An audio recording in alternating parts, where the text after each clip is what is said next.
Bombo Business News. Sa ating business news, mga kabombo, itong patuloy ho na pag-evolve at pag-innovate naging daan para sa Queen City Development Bank upang lalong magampanan ng papel bilang katuwang sa pagpapalago at pagpapaunlad ng komunidad. May exclusive report po dyan ng Bombo Radyo Iloilo. Binigyang diin ng pamunuan ng Queen City Development Bank na ang patuloy na pag-evolve at pag-innovate nito ay naging daan upang lalong magampanan ng papel bilang katuwang sa pagpapalago at pagpapaunlad ng komunidad. Sa pagbubukas kahapon ng 3 araw na top-level management conference na ginaganap sa Dr. Rogelio M. Florete Leadership Center sa Queen Bank Building sa Valeria Street, Iloilo City, inilahad ni Miss Margaret Ruth C. Florete, ang Presidente at Chief Executive Officer ng Queen City Development Bank, na patuloy ang pag-evolve ng Queen Bank upang makasabay sa rapid technological advancement at sa bagong dynamics ng merkado. Ayon kay Miss Margaret Ruth Florete, ramdam ng mga komunidad ang presensya ng bangko at nananatili itong mahalagang katuwang ng mga kliyente, lalo na sa panahon ng pagbabago at kawalang katiyakan.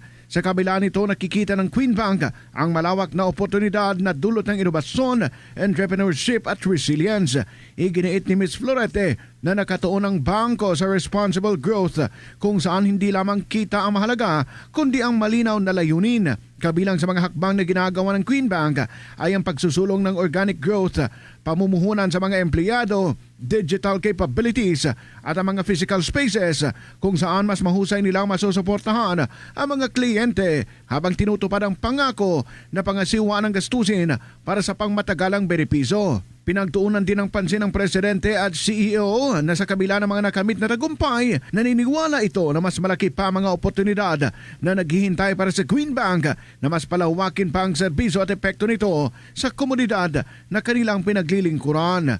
Ang tema ng Top-Level Management Conference ngayong taon ay Building Relationships, Building Business, na refleksyon ng commitment ng Queen Bank sa pagbibigay prioridad sa papel nito sa komunidad. Ito ay pinangungunahan ng Chairman Emeritus ng Queen Bank na si Dr. Rogelio M. Florete, kabilang ang top management team ng Queen Bank.